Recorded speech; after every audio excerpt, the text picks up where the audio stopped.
In its heyday, it was the world's most secure prison located on a lonely island in the middle of San Francisco Bay. Alcatraz, aka The Rock, had held captives since the Civil War. Alcatraz was already a forbidding place, surrounded by the cold, rough waters of the Pacific. The redesign included tougher iron bars, a series of strategically positioned guard towers, and strict rules, including a dozen checks a day of the prisoners. Escape seemed near impossible. After 6 months of meticulous preparation, 3 inmates managed to break out. Frank Morris arrived at Alcatraz in January 1960 after convictions for bank robbery, burglary, and other crimes and repeated attempts to escape various prisons.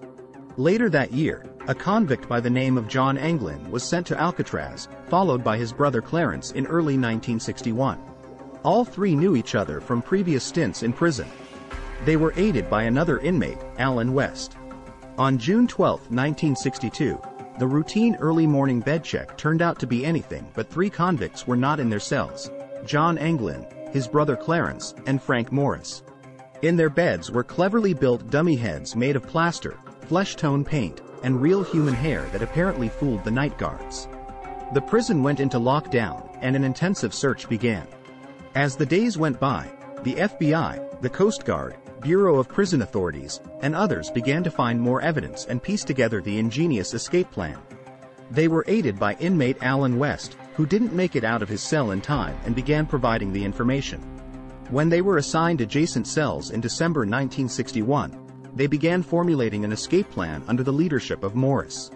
Over the subsequent 6 months, they widened the ventilation ducts beneath their sinks using discarded saw blades found on the prison grounds, metal spoons from the mess hall, and an electric drill improvised from the motor of a vacuum cleaner.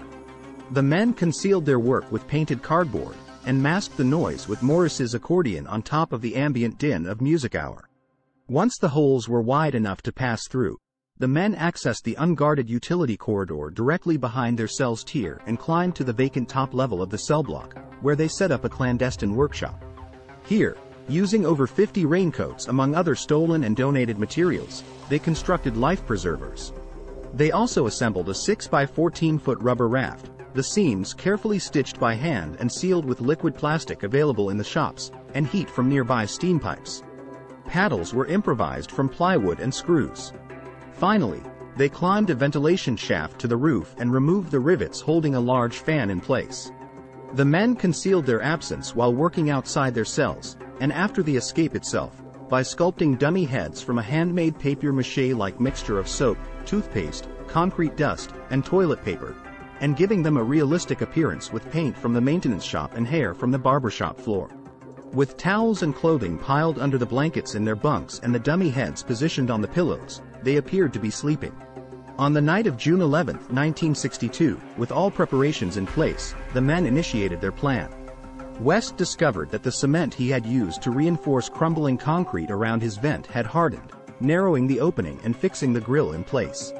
By the time he managed to remove the grill and re-widen the hole, the others had left without him. He returned to his cell and went to sleep. From the service corridor, Morris and the Anglins climbed the ventilation shaft to the roof. Guards heard a loud crash as they broke out of the shaft, but nothing further was heard, and the source of the noise was not investigated. Hauling their gear with them, they descended 50 feet to the ground by sliding down a kitchen vent pipe, then climbed 2 12-foot barbed wire perimeter fences. At the northeast shoreline, near the power plant, a blind spot in the prison's network of searchlights and gun towers, they inflated their raft with a concertina stolen from another inmate and modified to serve as a bellows. At some time after 10 p.m., investigators estimated, they boarded the raft, launched it and departed toward their objective, Angel Island, 2 miles to the north. The escape was not discovered until the morning of June 12 due to the successful dummy head ruse. Multiple military and law enforcement agencies conducted an extensive air, sea, and land search over the next 10 days. On June 14, a Coast Guard cutter picked up a paddle floating about 200 yards off the southern shore of Angel Island. On the same day and in the same general location, workers on another boat found a wallet wrapped in plastic complete with names, addresses, and photos of the Anglins' friends and relatives. On June 21, shreds of raincoat material, believed to be remnants of the raft, were found on a beach not far from the Golden Gate Bridge. The following day, A prison boat picked up a deflated life jacket made from the same material 50 yards off Alcatraz Island. FBI investigators announced their official position that, while it was theoretically possible for the men to have reached Angel Island, the odds of them having survived the turbulent currents and frigid waters of the bay were negligible. According to the final FBI report, West said that they had planned to steal clothes and a car upon reaching land, but no such thefts were reported in the immediate area. The FBI officially closed its case on December 31, 1979, and turned over responsibility to the U.S. Marshals Service, which continues to investigate in the unlikely event the trio is still alive.